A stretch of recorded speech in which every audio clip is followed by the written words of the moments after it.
Hello, I'm Mark Wilson with AccuDock, and I'm happy to be talking with Mr. Keith Young. He is the head coach of adults and the director of adult rowing at Claremont Rowing, which is officially called Lake County Rowing Association. Is that correct, Keith? It is. Good morning. Thanks for having me. You're welcome. Thank you. And as we're taking this little series of interviews with people around the country, Keith is representing our adult programming and adult rowing segment. We have already spoken with Glenn Poutre, a D1 women's coach, and we're going to be talking with other masters rowers and juniors coaches around the country as well. So again, thanks Keith for joining. And what we're trying to do is just talk a little bit about the whole moving forward aspect within this crazy year of 2020 and the year of cancellations and isolation and everything. So just give us a little bit about what you've been able to do. I know in Florida you've been active, you've been moving, and obviously staying safe with all the different protocols. We don't need to go into detail, but kind of the programs, what have you been able to continue to do there at Lake County, Keith? Well, for us, one of the things is I had wanted to do, I'd already told all the adults I wanted to do this summer, especially when the water warmed up a little bit. Hopefully nobody from up north complains about how we're worried about the warmth of Florida water, but we wanted to do some more sculling anyhow. So the pandemic pushed us all in a direction that we were hoping to go anyhow, which is good. Was getting people into singles. So that was a good thing. We have a limited sculling fleet as it exists right now. We're using this time maybe to advance that fleet, expand that out, but and making the instruction very connected to their sweep rowing that they had done before. How this like that, and how this time can make you better at that. So that's a lot of the conversation. We've had to put in more practice. The equipment is limited.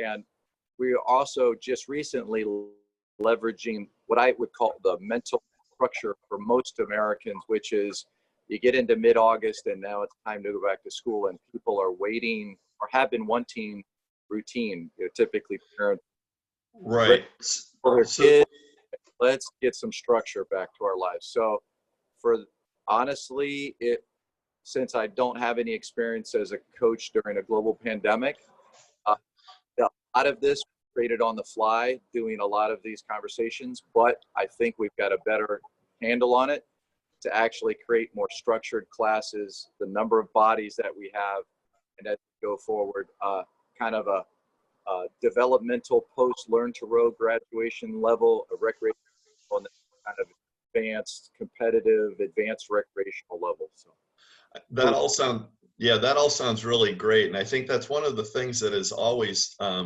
been missing in American learn to row classes is that second step. So what you just said about having, introducing people to sculling who probably have already been sweep rowing, they understand what the drive is, they understand all the stroke mechanics and everything, but then actually then taking that to the next level, being more comfortable to reach outside and maybe go a little faster, or be feeling a little more comfortable in the single, or especially the single, I guess now. So that's great.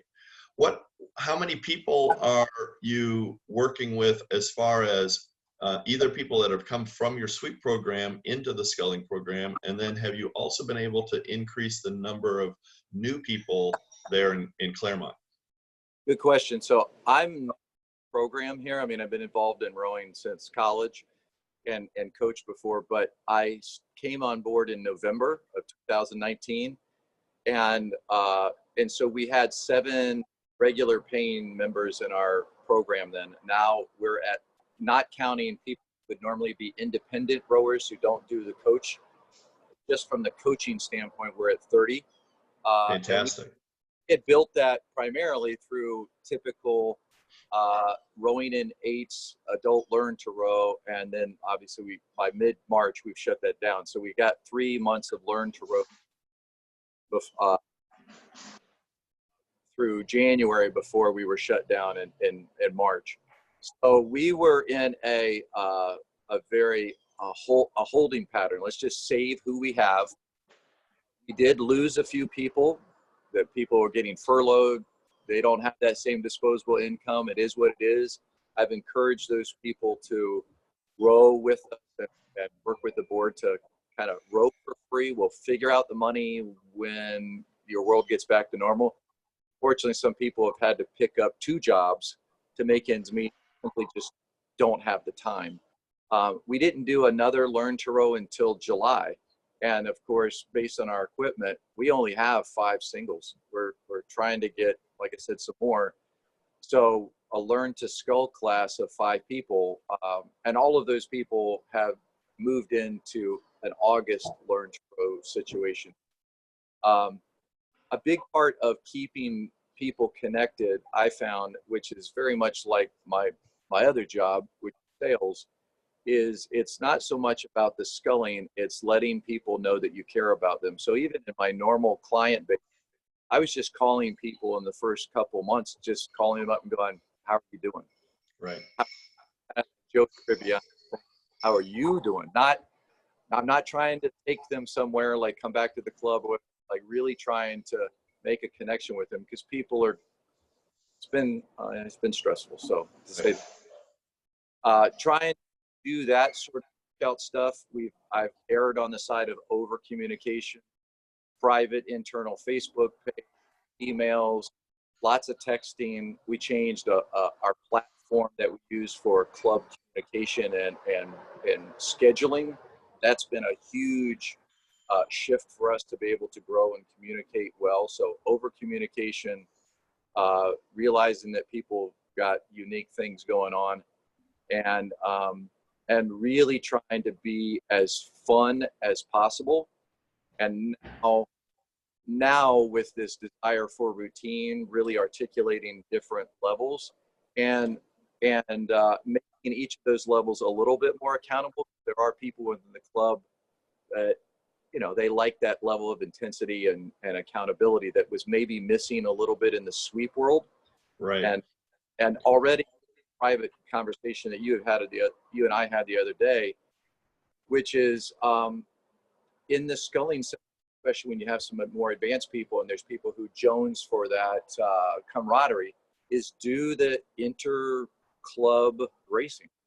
And That's what I was gonna ask. With the state of competition here in the state and within the country, with every big regatta being canceled, I'm hoping that, you know, clubs like yours, and, you know, where you do have a venue and plenty of space outside, you know, might be interested in hosting some smaller events or regional events, or, you know, within the city. Or, you know, you guys are just north of Orlando, and there's obviously lots of other adults within the Orlando, Daytona, Gainesville, you know, easily hour-and-a-half drives kind of distances. Are you thinking about doing just internal races, or maybe opening up those events to some other folks and just having an event on the water rather than, you know, a full-fledged regatta? Maybe it's something that looks a little different than what rowing has seen in the past. Yes. So I will probably start with some sort of internal regatta. We don't have that many people in it. We'll probably create like an A and a B category, more advanced people using more singles, and then a B if they're more recreational, comfortable in a recreational trainer type of thing. Since we don't have a lot of people and it'd be fun to make this kind of a fun all day thing, maybe do something slightly modified where we do it Henley style, little one-on-one and kind of progression type of stuff. So where you're still having some training component to it. We are a little limited, and I imagine some places where they have their boathouse and their property as a rental with a structure with a government organization can be a little challenging to start to create an event where all of a sudden now social distancing, permitting, all start. If you have your own lake and your own boathouse, you kind of do a little bit more of what you want, but we have some restrictions because we operate out of a boathouse of which we rent through the city. Okay. that makes sense. Yeah. I've talked to some of the other clubs and they're interested in it. Um, One of the challenges in rowing in singles is not enough equipment for all the people who want to race. So you'd almost have to kind of go men's single, men's novice single, then maybe a women's single, another event, and then a single boat. So there's got to be enough time to row in, swap people, sanitize, swap people, send it back out. So we're going to have to think the traditional pack, 2 or 3 flights of the same boat back to back doesn't work because it's typically not enough equipment. Right.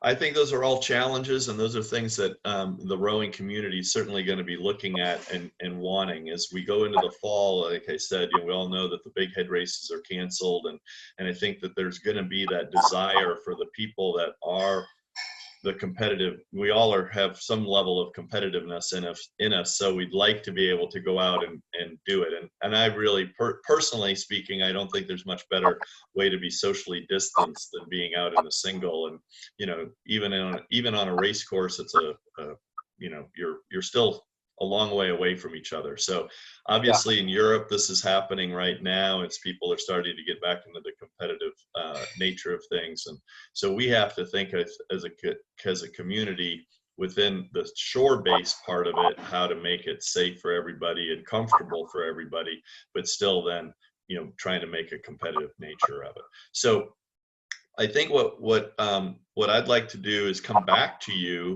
maybe in about 6 weeks or 8 weeks and kind of see how your fall has developed. And I know our fall here in Florida goes a lot longer than fall in Maine or Massachusetts goes. So maybe we can talk again, and maybe something will have developed by then, and we can return to those kind of questions.